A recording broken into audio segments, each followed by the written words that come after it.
교회에서 설교 9번째 시간이 되겠습니다. 우리 다들 이제 어제 저녁에 있었던 그 참사에 대해서 많이 마음 아프셨을 겁니다. 저도 어제 이 뉴스를 접하고 나서 정말 이게 뭐 설교 준비도 잘 손에 잡히지 않고 어제 잠도 잘 못 잤습니다. 너무 이제 가슴 아픈 사고여서 오늘 아마 아침 6시 정도 기준으로 볼 때 거의 150명 가까운 젊은이들이 이렇게 희생이 된 것 같습니다. 정말 이렇게 안타까운 사고인데 사실 이제 이 압살을 당하거나 이런 참 비참한 일이 우리나라에만 있는 게 아니고 특히 어디에서 많이 있냐면 그 이슬람 교인들이 성지 순례를 할 때 거의 매년 발생하는 일입니다. 뭐 이게 2005년 기사인가 그런데 345명이 성지 순례를 하다 메카에서 압살을 당했고 2015년이었나요? 이때가 최악이었습니다. 700명이 넘는 사람들이 한 해 근데 거의 매년 이런 사고가 반복이 되는데 그 사우디아라비아 정부 발표가 715명이었고 17명이었고 아마 추산키로는 2,000명 이상이 한 해 한 번의 성지순례에 2,000명 이상이 압살을 당한 걸로 그렇게 이제 많은 학자들은 추정을 하고 있습니다. 근데 이제 그 우리가 보면 전조가 있었죠. 당연히 갑자기 이런 일이 당하지는 않습니다. 뭔가 사람이 너무너무 많이 몰려오고 뭔가 좀 이상한 일이 있을 것 같다. 그러고 나서 사고가 터지는 거죠. 그래서 저도 봤더니 아마 이 골목이었던 것 같습니다. 이렇게 사람이 많을 정도면 이게 이제 사고 나기 전에 찍은 사진인데 이렇게 사람이 많을 정도면 이게 뭐 꼭 압사는 아니더라도 뭐 무슨 일이 생겨도 생길 것 같다라는 어떤 징조가 느껴지게 되죠. 이제 그러면 이제 빨리 여기다가 무슨 일이 벌어지겠구나. 좀 빨리 움직일 수 있을 때 나와야 되는데 이제 그런 생각을 못 한 거죠. 이제 뭐 술에 취한 사람들도 많이 있을 거고 그 분위기에 취해서 분위기에 취하다 보면 뭔가 일이 있을 것 같다라는 그런 생각을 못 하게 되는 거죠. 참 안타까운 일인 것 같습니다. 이렇게 전조가 있을 때 빠져나와야 되는데 저는 어제 이 사건을 접하면서 제가 요즘 누누이 말씀을 드리지만 우리 한국교회 미래가 좀 굉장히 걱정이 많이 됐습니다. 거듭 말씀드리지만 우리나라가 지금 인구 절벽이라고 그래서 뭐 한 해가 다르게 정말 우리 학생들의 이 숫자를 보면 한 해가 다르게 어떻게 이렇게 아이들 숫자가 뭐 절벽처럼 이렇게 급격하게 떨어지는지 그래서 뭐 지금 뭐 유치원서부터도 지금 난리가 났고 뭐 학생이 없으니까 너무너무 학생이 없으니까 뭐 유치원부터 난리가 났고 또 뭐 저기 위에는 대학교까지 뭐 대학에 학생이 없어서 뭐 이렇게 정말 뭐 큰 난리가 나지 않았습니까? 근데 이제 이런 문제가 이제 교회에 닥친다는 거죠. 그런데 제가 지난번에 말씀드렸처럼 지금의 청소년 복음화율이 3%에 불과합니다. 한 반에 한 명 교회 다니는 시대가 된 거예요. 한 반에 한 명. 이거는 지금 어떤 시대냐?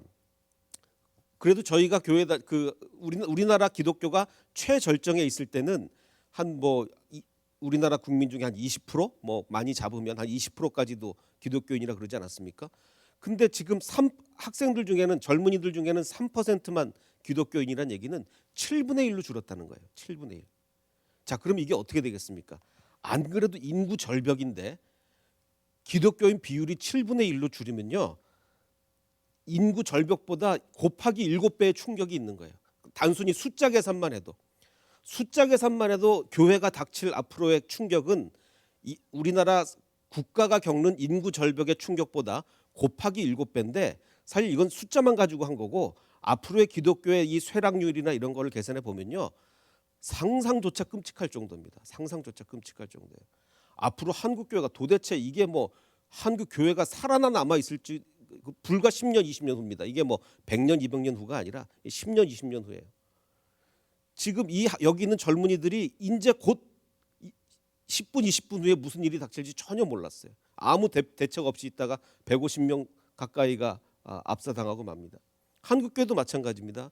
지금 이렇게 10년, 20년 후엔 한국교회가 아예 다 문을 닫을지도 모르는데 아무 대책도 없이 이렇게 가다가 정말 뭐 한국교회는 그냥 없어져 버리는 겁니다. 정말 여기서 특단의 조치를 정말 우리가 목숨을 걸고 특단의 조치를 간구하지 않으면 그냥 한국교회는 역사에서 없어져 버리는 거죠. 그래서 참 어제 이 사건을 접하면서 그 전조 증상이 있을 때 정말 우리가 노력해야 되겠다. 그래서 정말 우리가 젊은이들 복음화에 학생들 복음화에 우리 최선을 다해야 되겠다. 그런 생각이 들었습니다.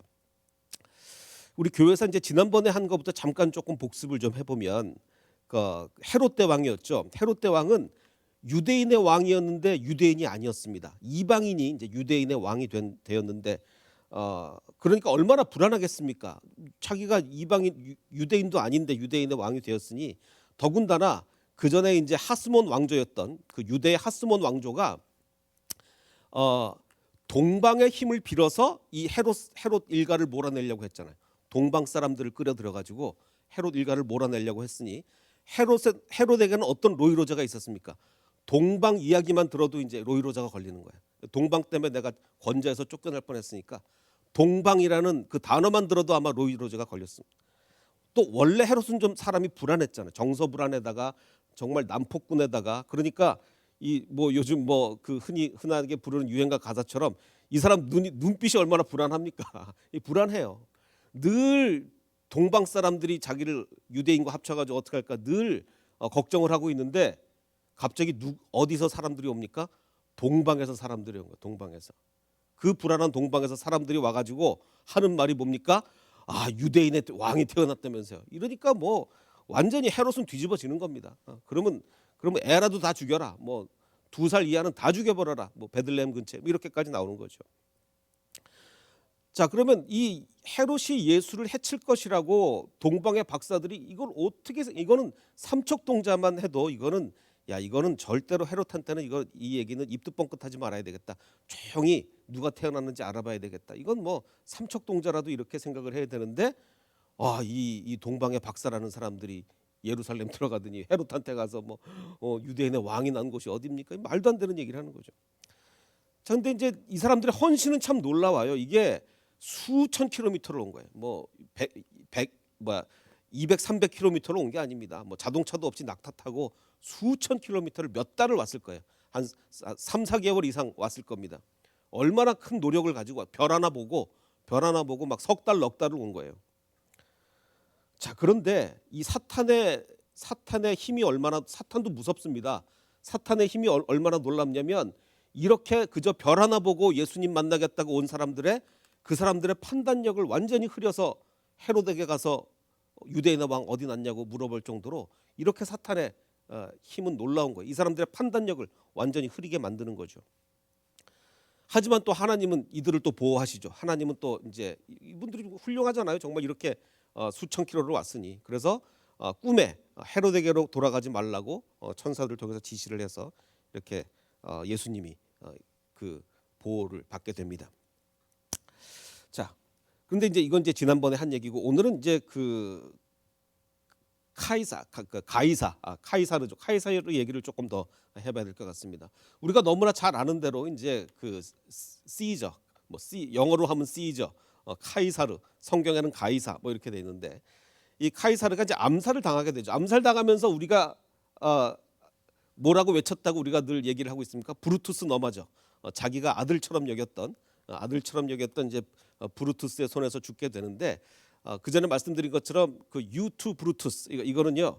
이거를 라틴어로 하면 이 사람은 지금 저기 로마 사람이니까 영어로 했을 리는 없고 에투 브루테 뭐 이게 이제 브루투스 너마저 에투 브루테 뭐 이런 말인데 근데 이거는 뭐 셰익스피어가 만들어낸 얘기지 실제로 이 얘기를 했다고는 여겨지지 않습니다. 뭐 어떤 말을 하면서 죽었는지는 아무도 몰라요. 그냥 나중에 셰익스피어가 브루투스 너마저 이걸 이제 만들어낸 말인데 이 그 카이사르의 죽음을 아주 슬퍼했던 사람들이 있습니다. 물론 대부분의 로마 백성들이 다 슬퍼했는데 특별히 유대인들이 좀 카이사르의 죽음을 많이 슬퍼했대요. 갑자기 유대인들이 왜 카이사르의 죽음을 슬퍼하느냐? 그 이유가 있는데 뭐 여러 번 말씀드렸던 그 삼두 정치 중에 이 폼페이우스는 어떤 사람이었습니까? 이 군인이었던 폼페이우스는 BC 63년에 예루살렘을 점령을 하고 나서 대제사장만 들어갈 수 있는 지성소를 자기가 막 들어가 버리죠. 발로 밟아버리고 들어가 버립니다. 그러자 이제 유대인들이 거기 격분을 해서 이 폼페이우스에게 저주의 기도를 엄청 많이 했죠. 그래서 결국 이 폼페이우스는 이집트에서 목이 잘려서 이제 죽고 맙니다. 근데 그럼 유대인들은 카이사르를 왜 좋아했느냐? 카이사르는요 유대인들에게 반대로 굉장히 많은 자율권을 부여를 했어요.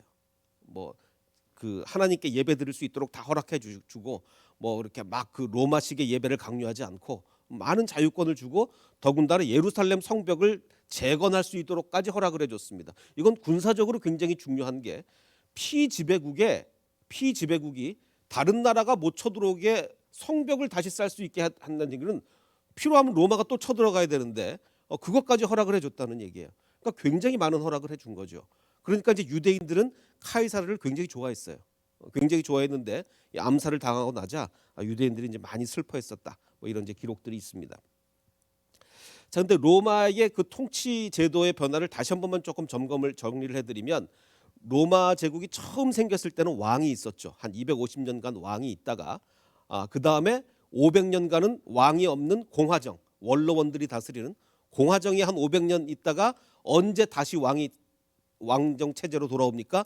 예수님 태어나시기 직전에 BC 27년 예수님 타시기 직전에 이제 왕이 다시 나오게 되는데 로마 사람들의 머릿속에는 늘 트라우마가 있죠. 어떤 트라우마냐면 처음에 제정시대의 마지막 왕, 7번째 왕이었던 이 왕이 굉장히 폭군이었죠. 너무너무 나쁜 왕이 나왔기 때문에 그 폭군 왕을 몰아내면서 이제 우리 로마에는 다시는 왕이 없게 하자. 왕의 왕자도 꺼내게 하지 말라. 우리는 왕 때문에 트라우마 걸린 거예요. 그래서 이 폭군 왕을 몰아내면서 이제 로마에는 왕자 끝내는 놈은 정말 나쁜 놈이다. 뭐 이래가지고 그게 공화정이 500년간이나 지속이 된 거예요. 그러다가 예수님 태어나시기 직전에 BC 27년에 드디어 이제 첫 번째 왕 아우구스투스가 나오게 된 거죠. 자, 그러면 사실 그 카이사르는 로마의 첫 번째 왕은 아니었죠. 카이사르는 왕은 아니었는데 왕 같았습니다. 근데 공식적인 왕은 카이사르 다음에 아우구스투스가 이제 로마의 첫 공식적인 왕이 되는데 이 원로원이 어땠냐면요. 뭐 지금 이 그림에는 원로원이 한 몇십 명밖에는 안 되지만 뭐 인원이 어떨 때는 엄청 많았다가 줄어들기도 했다가 막 왔다 갔다 했는데요. 원로원이 많을 때는 뭐 1000명도 됐습니다. 1000명. 이게 말이 안 되죠. 그러니까 국회의원이 우리나라로 치면 국회의원이 1000명인 거나 마찬가지인데 그래가지고 무슨 회의나 제대로 진행이 되겠습니까? 그렇게 많아가지고 어쨌든 뭐 많을 때는 뭐 1000명도 됐어요. 근데 그 중에 이제 그 집정관이라고 해서 원로원 많을 때는 1000명이었고 집정관이 2명씩 있었습니다. 근데 임기가 1년밖에 안 돼요. 임기가. 근데 왜 또 2명이냐? 이게 또 한 명이면 또 자기 마음대로 할까봐 이게 또 뭐 왕처럼 막 이럴까봐 한 명이면 자기 마음대로 할까봐 또 집정관을 또 2명씩 뽑았어요. 자, 근데 이제 이러다 보니 문제가 뭐냐면 이 지도 체제가 하도 복잡하다 보면요. 무슨 결정이 뭐 빨리빨리 나겠습니까? 뭐 하나 결정하려고 그래도 여기서 걸리고 저기서 걸리고 되는 일이 제대로 없죠. 그래서 나라가 좀 위기가 닥치거나 정말 비상사태 때는 독재관이라는 것을 세웠습니다. 독재관. 그래서 이 사람은 정말 큰 권력을 가지고 나라의 위기가 닥치면 뭔가 해결을 하는 거예요. 그리고서 그 일이 끝나면 내려가는 겁니다. 독재관은 계속 있는 게 아니에요. 뭐 위기가 있거나 이럴 때만 잠깐 올랐다가 내려오는 거죠. 자, 근데 이 카이사르는 그 독재관이었습니다. 독재관이었어요. 근데 이제 우리가 동상은 이렇게 멋있게 생겼는데 이제 학자들이 그럼 카이사르가 정말 어떻게 생겼는가를 뭐 이제 여러 가지 걸 토대로 이제 복원을 했는데 그 카이사르의 얼굴을 복원한 얼굴은 바로 이렇습니다. 예, 좀 이렇게 그 탈모로 굉장히 걱정을 했었다 그래요. 그래서 이제 카이사르의 애인이었던 클레오파트라가 이 머리에 뭐 좀 막 바르라고 그러고 막 그랬다는데 뭐 별로 탈모에는 도움이 안 됐었다 그럽니다. 자, 근데 이제 이 카이사르가 이제 독재관이었는데 보통 독재관은 한 6개월 하고 나서 문제 해결되면 내려오고 하는데 이 카이사르는 워낙 대중들의 인기가 어마어마했거든요. 그래서 무려 10년 임기의 독재관으로 자기가 등장을 하게 됩니다. 그리고 나서 나중에 BC 44년에는요 아예 종신 독재관이 돼요. 그러니까 거의 뭐 왕은 아니었지만 그래서 초대 왕은 아닙니다. 왕은 아닌데 왕 같은 사람이었어요. 그래서 이제 독재관이 되고 이 사람이 한 일이 뭐냐면 자기 얼굴을 새긴 동전을 발행합니다. 이게 왜 큰 일이냐면 그때 당시에 로마는요 사람 얼굴이 들어간 동전을 안 했어요. 항상 신의 형상만. 요 뒷면은 신인데 신의 형상만 들어간 동전을 했는데 자기 얼굴에 동전에다 자기 얼굴을 넣었다는 얘기는 뭐예요? 자기가 이제 신처럼 하겠다는 얘기예요. 여기서 이제 문제가 생기는 거죠. 왜냐하면 나중에 기독교인들이 왜 그렇게 수많은 사람들이 사자한테 물려 죽고 불에 타서 죽고 왜 그렇게 죽어갑니까? 황제를 신으로 안 섬겼다고. 황제를 신으로 안 섬겨서 그렇게 많이 죽어갔거든요. 근데 이게 예수님 태어나시기 직전에 이런 일이 생긴 거예요. 그 전에는 공화정 때는요 인간이 신이 아니었어요. 그냥 뭐 다들 뭐 원로원이 막 1,000명 이렇게 되는데 무슨 뭐 누가 누구를 섬깁니까? 그때 공화정 때 예수님이 태어나셨으면 기독교인이 그렇게 박해를 안 받았다고요. 근데 카이사르가 들어서고 그 다음에 이제 아우구스투스가 또 나오는데 어쨌든 이제 이 카이사르는 왕은 아니었으면 정말 왕처럼 종신 독재관이 됐는데 그래서 종신 독재관이 되자마자 이 원로원들이 안 되겠다. 카이사르를 제거를 하자. 그래가지고 이제 이렇게 암살을 하게 되죠. 그리고 나서 이제 암살을 하고 난 다음에 그 브루투스 암살의 주범 중에 한 명이었던 정말 카이사르가 아들처럼 여겼던 브루투스가 카이사르 암살 기념 동전을 또 만듭니다. 자기 얼굴을 넣고 브루투스가 자기 얼굴을 넣고 뒷면에 막 칼 이런 거 넣어가지고 독재자를 암살을 했다. 그러면서 이제 암살 기념 동전까지 이렇게 만들게 돼요. 자, 그럼 이 브루투스는 카이사르의 아들 같은 사람이었는데 왜 이렇게 배신을 하고 자기 아버지 같은 카이사르를 죽였을까? 물론 이제 표면적인 이유는 독재 타도입니다. 뭐 우리나라 그 말 원래 이제 카이사르가 완전히 독재를 하려고 그러니까 독재 타도, 공화정 유지 이게 브루투스의 명분이었어요. 그래서 이제 카이사르를 죽이고 나서 브루투스가 이제 이렇게 연설을 합니다. 뭐라고 연설을 하냐면 우리가 카이사르를 죽인 것은 우리가 그를 미워했기 때문이 아니다. 뭐 요즘 하는 말로 뭐 미워서 사랑해서 헤어진 거다 뭐 이런 말처럼 오히려 우리가 카이사르를 사랑한 것보다 로마라는 제국을 더 많이 사랑했기 때문에 카이사르를 죽인 거다. 우리가 카이사르를 그대로 뒀다면 우리는 다 노예가 되고 카이사르가 독재를 했을 거다. 뭐 이렇게 이제 연설을 하게 됩니다.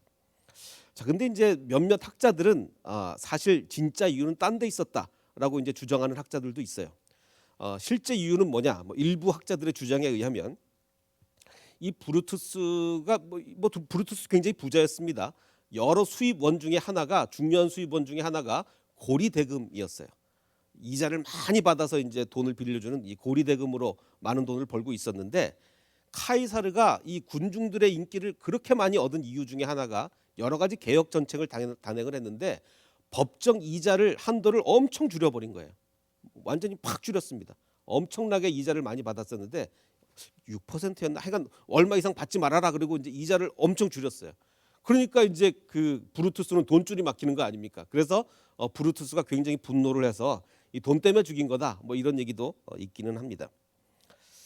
자, 그럼 이제 카이사르가 어쨌든 죽었습니다. 죽었는데 그러면 이제 후계자가 누가 될 거냐? 후계자가 카이사르의 후계자가 아들이 있었죠. 누구랑 낳은 아들이 있었습니까? 클레오파트라와 낳은 아들이 있었습니다. 마침 또 이 암살을 당할 때 클레오파트가 우리 아들 좀 잘 봐주세요 그러면서 아예 짐 싸들고 아들이랑 이집트에서 로마에 와 있었어요. 이집트에 안 있고 카이사르한테 우리 아들 잘 봐달라고 짐 싸들고 그 로마에 와 있었다고요. 암살 당시에.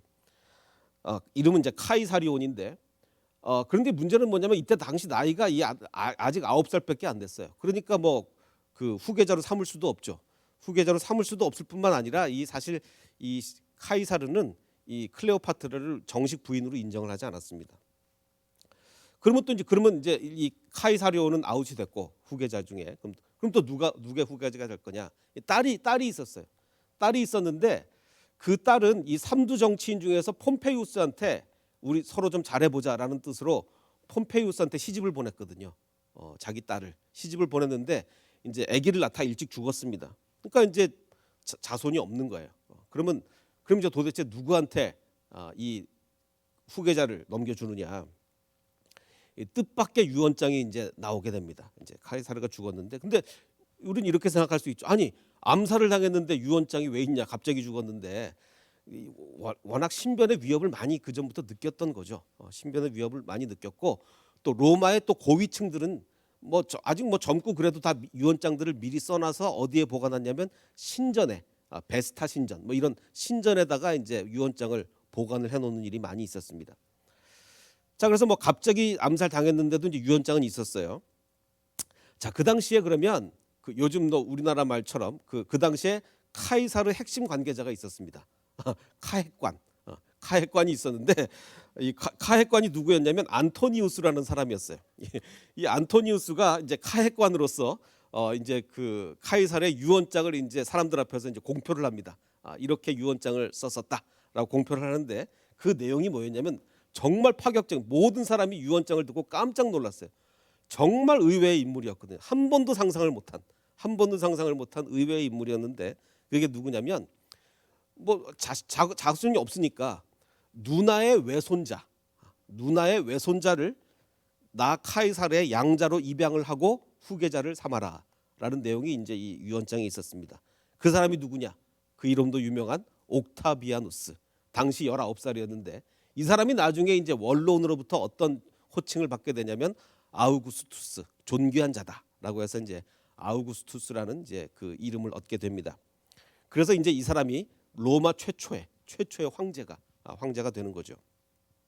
자, 근데 여기서 또 중요해집니다. 뭐가 이게 이 기독교 역사적으로 중요해지는데 이 아우구스투스가 어떤 사람이었느냐? 이게 동상 보면 우리가 딱 알 수 있잖아요. 아우구스투스의 동상이 왜 중요하냐면 딱 보고 뭔가 좀 이상한 점 없으십니까? 이상해요. 뭐가 이상하냐면 이렇게 훌륭한 황제의 동상인데 맨발이에요. 맨발. 왜 신발도 안 신겨놨습니까? 그 이유는 신들은 신발을 신지 않습니다. 신들은. 그래서 벌써 이 사람은 자기를 신격화시키는 거예요. 신격화. 자기 황제가 신이란 얘기죠. 그래서 동상에 신발을 신지 않았습니다. 그리고 저기 옆에 보면 그 애가 한 명 있죠. 이 아이가 누굽니까? 이 아이가 큐피드예요. 사랑의 화살을 쏘는 비너스의 아들 큐피드입니다. 자, 그러면 비너스의 아들 큐피드를 왜 여기다가 자기 그 무릎에다 이렇게 갖다 놨습니까? 그 이유가 있죠. 왜냐하면 비너스의 아들은 큐피드만 있는 게 아니라 또 그 제가 그 초대교회에서 몇 번째 시간에 했었는데 누구입니까? 비너스의 아들 아이네이아스. 로마라는 나라를 처음 만든 그 조상. 우리나라로 치면 단군 같은 로마의 선조인 아이네이아스. 그러니까 비너스의 뭐 자칭 비너스라는 신의 아들이잖아요. 신의 아들. 그러니까 비너스라는 여신, 신의 아들인 아이네이아스가 나중에 로마 제국의 선조가 되었고 카이사르는 자칭 이 아이네이아스의 후손이라는 거예요. 그러면은 논리적으로 따져보면 카이사르도 신이다 이렇게 나오는 거예요. 그러니까 거봐라, 비너스가 신이니까 그 후손인 카이사르도 사람이 아니라 반인 반신이다 뭐 이런 뜻이에요. 그러니 카이사르에게 양자로 입양된 나도 신이다. 그러니까 자기를 신격화시키기 위해서 신발도 맨발, 그다음에 뭐 옆에 큐피드도 붙여놓고 뭐 이렇게 하는 겁니다. 자, 그리고서 이제 아우구스투스가 한 일이 뭐냐면 왕이 된 이후에 카이사르를 본격적으로 신격화합니다. 카이사르는 아직 왕이 아니었기 때문에 동전 만든 거 외에는 그렇게 신격화를 자기 거를 못했는데 아우구스투스는 자기 양아버지를 신으로 만들어야 자기도 신이 되잖아요. 양아버지를 신으로 만들어야 자기도 신이 되기 때문에 카이사르의 신격화 작업을 하는데 그래서 원로원들도 다 거기 동조를 해요. 그럼 그렇게 해주자. 그래가지고 뭘 하냐면 그 자기 이제 아우구스투스도 동전을 만드는데 그 아버지도 동전을 만들었을 뿐만 아니라 그 양아들인 아우구스투스도 동전을 만드는데 뭐라고 써 있냐면 줄리우스 신이라고 뒷면에 써요. 우리 가문 이제 율리우스 시저잖아요. 우리 가문은 신의 가문이다. 신이다라고 해서 동전 뒷면에다가 줄리우스 신이라고 아예 그냥 동전에다 신이라고 못을 박아 놓습니다. 우리 가문은 신이다. 그리고서 카이사르 그 신전을 만들어요. 카이사르 신전. 우리 아버지는 신이다. 그러면서 카이사르 신전까지 뭐 지금은 이게 다 무너지고 터만 남았는데 그래서 자기 아버지를 신으로 만들면서 자기도 신이 된 거예요. 자, 그럼 보십시오. 500년간 공화정이었어요. 로마는 500년간 왕이라는 단어도 못 꺼냈습니다. 왕이라는 단어 꺼내면 그냥 매장당하는 거예요. 왕의 학을 뗐기 때문에 로마 사람들이. 그런데 500년이 지난 후 이제 갑자기 왕이 나오는데 언제냐? 예수님 태어나시기 직전에 정말 하필이면 예수님 태어나시기 직전에 황제가 탄생해서 그 황제가 신격화가 된 거예요. 그러니 황제를 신으로 안 섬긴다고 기독교인들이 그렇게 수많은 기독교인들이 죽어가게 된 겁니다. 자, 그런데 우리가 성경을 그래서 읽을 때 바로 이 느낌으로 읽어요. 그냥 뭐 왕 뭐 이런 느낌으로 읽는 게 아니라 바로 그때 당시 사람으로 돌아가서 야, 로마가 500년간이나 왕이 없었는데 갑자기 이제 왕이 생기면서 왕이 신이 된 거예요. 근데 그래서 성경의 저자들이 뭐라고 쓰냐면요. 이는 죄가 사망 안에서 왕 노릇한 것 같이. 야, 죄가 왕처럼. 자, 보십시오. 왕정이 수백 년간 지속됐을 때 그 왕에 대한 느낌하고 왕이라는 게 없다가 이제 진짜 신과 같은 왕이 딱 등장했을 때 그 왕이란 느낌이 다르지 않습니까? 그런데 성경에 그 얘기가 써 있는 거예요. 죄가 사망 안에서 왕 노릇한다. 왕이라는 게 얼마나 놀라운 엄청난 파워를 가졌는지 내 알지? 뭐 이러면서 죄가 사망 안에서 왕 노릇한 것 같이 은혜도 또한 의로 말미암아 왕 노릇한다. 그럼 너희 안에서 죄가 왕 노릇하게 할 거냐, 은혜가 왕 노릇하게 할 거냐? 아, 이거 읽을 때요. 이때 AD 1세기 사람들이 이걸 읽으면 느낌이 완전히 와닿는 거예요. 완전히. 야, 이 500년간 왕이 없다가 이제 왕이 들어섰는데 그냥 막 그야말로 말씀이 와서 팍팍 꽂히는 거죠. 우리 주 예수 그리스도로 말미암아 영생에 이르게 합니다. 은혜가 왕 노릇하면 우리는 영생에 이르게 되는 거다. 이런 정말 피부에 와닿는 그런 말씀을 하게 돼. 그래서 교회사를 공부해야 되는 이유가 야, 정말 이 사람들이 얼마나 이 말씀이 가슴에 와닿았을까. 그래서 우리는 교회사를 공부를 해야 되는 거죠. 그래서 그 당시 사람들에게 정말 이 구절이 주는 임팩트는 굉장했던 거죠. 자, 우리가 지금 왕에 대한 이야기를 하고 있는데, 자, 그럼 우리를 다스리는 자는 과연 누굽니까? 누가 우리를 다스립니까? 우리를 다스리는 자는요, 백성의 시간을 지배하는 자가 왕입니다. 시간. 뭐 앞으로 뭐 일주일에 한 번씩 안식일에 쉬어라. 뭐 이게 왕인 거예요. 아니면 쉬지 마라. 뭐 일주일 내내 일해라. 뭐든가 아니면 뭐 아니다 토요일 일요일 주일로 바꾸겠다. 뭐 이런 시간을 지배하는 자가 왕인 거예요. 그리고 또 백성의 숫자를 카운트하는, 옛날은요 아무나 백성의 수 못 셉니다. 왕만 세는 거예요. 왕만. 왕이 아닌 자가 백성의 수 세러 다녔다가는 큰일 납니다. 백성의 수를 세는 자가 왕인 거예요. 또 물질의 지배다. 재물을 지배하는 자가, 그렇죠. 당연히 재물을 지배하는 자가 왕이죠. 그럼 이 면면 하나하나를 좀 보겠습니다. 그러면 이 로마 제국의 초대 왕들은 어떻게 시간을 지배를 했는가? 우리가 잘 알듯이 이 카이사르는요, 그 율리우스, 그 줄리우스 시저, 이름이 줄리우스 시저, 영어로 하면 율리우스 역으로 로마의 달력을 통일시켰죠. 그 전에는 뭐 로마 제국이 워낙 크다 보니까 뭐 여기 가면 이 달력, 저기 가면 저 달력, 이 달력도 통일이 잘 안 되고 또 태음력이다 보니까 여러 가지 뭐 날짜가 맞추기도 힘들고, 그래서 이 카이사르가, 줄리우스 카이사르가 자기 이름을 넣은 율리우스력으로 로마의 달력을 통일을 시킨 거예요. 그러니까 이런 거는 왕이 하는 겁니다. 그 시간을 지배하는 자, 날짜를 지배하는 자는 왕인 거예요. 근데 그 이제 우리가 오늘 보고 있는 이 그 아우구스투스는요, 자기 아버지가 했던 율리우스력을 약간 수정을 합니다. 어떻게 수정을 하냐면요, 자, 라틴어 숫자를 보면 라틴어 숫자가 우리가 뭐 잘 알듯이 그 7이라는 셉템이 7입니다. 셉템. 그다음에 8은 옥토. 우리가 옥토퍼스는 문어는 다리가 8개죠. 그래서 다리가 8개니까 옥토퍼스 이렇게 하는데 옥토고, 라틴어로 9는 노뱀입니다. 노뱀이고 10은 디셈벌. 우리가 뭐 데시말, 영어로 데시말이라고 할 때 다 10이 영어로 그 라틴어로 디셈이죠.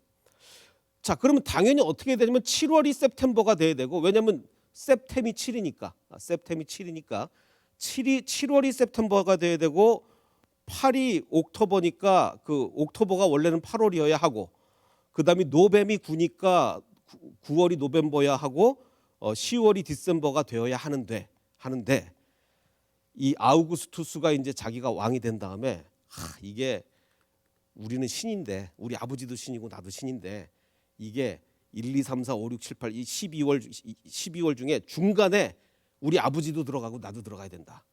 그래가지고 7월을 줄라이를 자기 아버지 이름을 7월은 우리 아버지다. 8월은 나다. 8월은 아우구스투스. 어거스트. 그래서 7월은 우리 아버지, 8월은 나. 이렇게 집어넣은 거예요.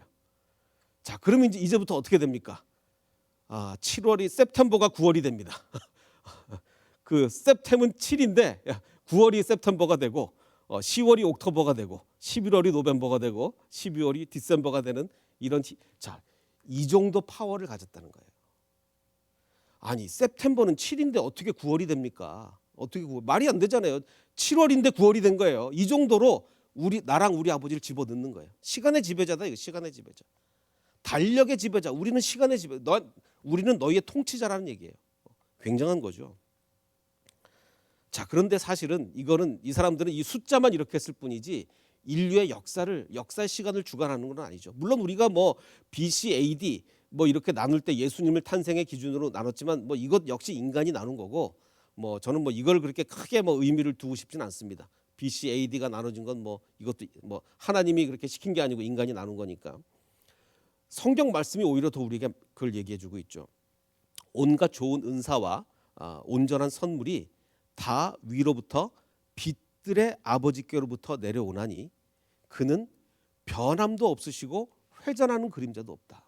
자, 회전하는 그림자라는 건 뭘 얘기하는 겁니까? 시간에 따라서 변하는 거예요. 태양이 여기서부터 이렇게 가면 그림자는 또 반대로 이렇게 갑니다. 태양의 위치에 따라서 그림자는 바뀌어요. 하나님은 그렇지 않다는 거예요.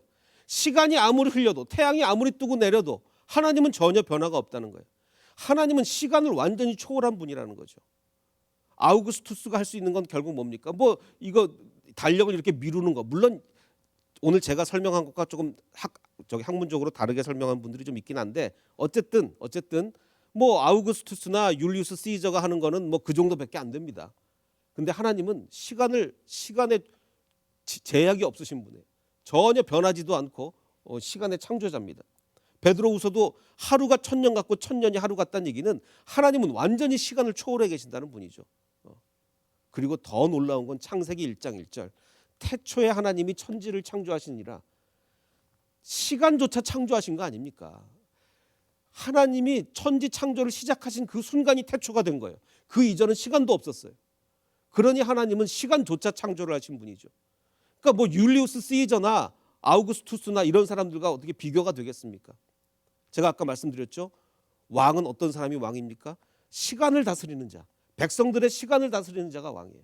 그런데 하나님은 정말 아예 시간을 다스리는 정도가 아니라 시간의 창조자가 되는 거죠. 자, 그다음에 이제 백성들의 수를 세는 아무나 수를 못 세고 백성의 수를 세는 자가 왕이라 그랬는데 이 아우구스투스가 자기가 죽기 전에 직접 쓴 자기의 업적록이 있습니다. 아우구스투스가 굉장히 오랫동안 왕을 했는데 자기 업적을 쫙 뭐 자화자찬을 쫙 해놨어요. 그래서 원본은 남아 있지 않지만 이렇게 이제 뭐 그 사본들이 남아 있는데 그래서 어떤 벽에 가면 그 벽을 통째로 그 아우구스투스의 업적록을 써놓은 벽이 있는데 자기 주장에 의하면 자기는 자기 재임 기간 동안에 전 로마 제국의 인구 조사를 3번을 했다는 거예요. 첫 번째 조사는 뭐 어쩌고저쩌고 넘어가고 자, 두 번째 조사는 그 시기가 명시돼 있어요. 누구랑 누구가 집정관이었을 때 두 번째 조사를 했다. 자, 아까 제가 말씀드렸죠. 원로원은 뭐 많을 때는 1000명도 됐는데 집정관이 몇 명이라고요? 2명. 2명 임기가 1년씩이에요. 물론 여러 번 뭐 내려왔다가 다시 올라가기도 하고 뭐 그런데 집정관이 2명인데 누구와 누구가 집정관으로 있을 때 내가 이 그 인구 조사를 했다. 그러면 대충 연도가 나와요. 연도가 나옵니다. 자, 세 번째 조사는 또 누구랑 누구가 집정관으로 있을 때 인구 조사를 했다. 이렇게 3번 조사를 했다라고 자기가 직접 자기 업적록에 썼습니다. 자, 그러면 제가 한 2-3번 말씀드린 기억이 나는데 누가복음에 보면 가이사 아우구스투스가 황제로 있을 때 명령을 내려가지고 천하로 다 호적해라. 바로 지금 이 얘기죠. 천하로 다 호적해라. 그래서 지금 하나님의 예언에 의하면 구약 성경의 예언에 의하면 예수님이 베들레헴에서 나셔야 되는데 지금 마리아가 만삭이 돼서 이제 곧 출산할 때가 다 됐는데도 저 위에 갈릴리에서 아직 살고 있으니 이거 잘못하면 하나님의 예언이 안 맞게 생겼는데 갑자기 아우구스투스가 영을 내려가지고 천하로 다 호적을 해라. 그래서 할 수 없이 그 만삭의 몸을 해가지고 베들레헴 가서 난 거 아니에요. 그래서 요셉도 다윗의 집 족속이므로 갈릴리 나사렛 동네 가서 베들레헴의 동네 가서 그 예언처럼 아이를 낳게 되는데 자, 그럼 이게 3번의 인구조사 중에 언제냐? 이건 조금 이제 역사적으로 어려움은 좀 있습니다. 추정키로는 2번째 조사인 것 같아요. 그 아우구스투스가 한 3번의 인구 조사인 거 중에서 이제 2번째 조사인 것 같은데, 역사학자들의 주장에 의하면 인구 조사가 BC 14년입니다. 그래서 조금 이제 문제는 좀 있어요. 그래서 이제 그건 뭐 나중에 조금 제가 조금 더 연구를 해서 말씀을 드리고, 자 근데 이제 저는 이렇게 뭐 어쨌든 둘째 조사인 것 같긴 한데, 표면적으로는요 아우구스투스가 내가 왕이다, 내가 백성들의 숫자를 세겠다 이러고 센 거예요. 그런데 그건 표면적인 거고 사건의 근원은 다르죠. 영적으로 본다는 얘기는 표면적인 것만 보는 게 아니라 사건의 근원을 보는 겁니다. 아우구스투스는 자기가 영을 내렸다고 생각을 하지만 사실은 저는 사건의 근원을 이렇게 봅니다. 그때 하나님께서 아우구스투스로 하여금 호적하게 한 거예요. 왜? 예수님이 베들레헴에서 나셔야 되니까. 예수님이 베들레헴에서 나셔야 되니까 아우구스투스에게 하나님이 너는 호적을 시켜라, 인구조사를 시켜라 이렇게 하신 거죠. 그래서 태중의 예수가 베들레헴으로 가게 하신 거다. 저는 분명히 이렇게 생각을 합니다. 그래서 아우구스투스가 백성의 숫자를 세는 자라면 하나님은 백성의 수를 세도록 하시는 자다. 정말 하나님은 그야말로 더 한 차원 높은 정말 사건의 근원을 다루시는 분이죠. 더군다나 하나님은요 이 백성의 수만 세는 게 아니라 뭡니까? 우리가 너무나 잘 아는 구절이죠. 참새 2마리가 한 아사리온에 팔리지 않느냐. 그러나 너희 아버지께서 허락하지 않으면 그 참새 하나도 땅에 떨어지지 않는다. 하나님께서는 너희의 머리털까지 다 세신 바가 되었는데 두려워하지 말라. 너희는 많은 참새보다 귀하다. 아우구스투스는요 백성의 숫자를 셌을 뿐입니다. 근데 그나마 그 숫자가 뭐 정확했겠습니까? 2000년 전에 셌는데 뭐가 그렇게 정확하겠어요. 근데 하나님은 숫자만 세는 게 아니라 우리의 머리털까지 세신다 그랬잖아요. 그러니까 야 정말 백성의 수를 세는 자가 왕이라면 하나님은 우리의 머리털. 그러니까 이게 자 보십시오. 우리가 그냥 성경을 읽는 거하고 그때 당시 AD 1세기로 돌아가서 이 사람들이 어떻게 너무너무 다른 거예요. 그냥 뭐 백성의 머리털, 그래 하나님 우리 머리털 세시기, 이게 아니라 아우구스투스는 백성의 수를 세고 있는데 하나님은 우리의 머리털을 세신다는 거예요. 느낌이 다른 겁니다. 우리가 성경을 읽을 때 그 느낌으로 읽어야 돼요.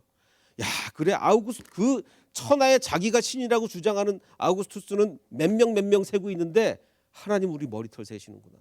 그 느낌으로 성경을 읽어야 된다고요. 자 그리고 마지막으로 백성들의 재물을 다스리는 자가 왕이라 그랬는데 뭐 카이사르나 아우구스투스나 뭐 기껏 해봤자 동전 발행하는 정도밖에 더 되겠습니까? 근데 하나님 우리에게 뭐라고 말씀하십니까? 온 세계가 다 내게 속했다. 다 내 거다. 다 내 거다. 온 세계가 다 나에게 속하였으니 너희가 내 말을 잘 듣고 내 언약을 지키면 너희는 모든 족속에 너희도 내 소유가 된다. 온 세상이 다 내 소유인데 너희도 내 소유가 된다. 너희가 내게 대하여 또 제사장 나라가 될 것이며 거룩한 백성이 될 것이다. 이렇게 주님께서 얘기하고 계시는 것이죠. 그래서 우리는 오늘 이 순간 우리가 분명히 깨달아야 됩니다. 나를 다스리는 자가 누군가? 나를 다스리는 자가 뭐 대한민국의 대통령인가? 아니면 이 대전시의 시장인가? 아니죠. 나를 다스리는 자가 누굽니까? 하나님이신 거예요. 예수 그리스도인 거예요. 예수 그리스도가 왜 하필이면 로마 제국의 초대 황제가 딱 등장했을 때 그때 태어나셨겠습니까? 500년 동안 왕이 없었던 로마 제국의 초대 황제 아우구스투스가 다스릴 때 바로 그때 예수님이 태어나신 거예요. 그건 우리한테 뭘 얘기하는 거죠? 이 세상에 진짜 왕이 누구냐? 진짜 왕이 누구냐? 그걸 우리한테 얘기해 주는 거예요. 나를 다스리는 자가 진짜 누굽니까? 우리가 아까 불렀던 찬양, 예수 하나님의 공의, 그의 나라 영원하며 주의 영광 무궁하리. 정말 나는 하나님 나라의 백성으로 살아가고 있는가? 하나님이 나를 진짜로 물질로 통치를 하고 있는가? 하나님이 진짜 내 머리털을 다 세시면서 나를 보호하고 계시는가? 하나님이 내 시간까지 좌우하시는가? 그거를 뼛속 깊숙이 느끼면서 그렇습니다. 이곳은 하나님의 나라입니다. 나는 하나님의 백성입니다. 라고 고백할 수 있는 저와 여러분이 되시기를 주님의 이름으로 축원합니다.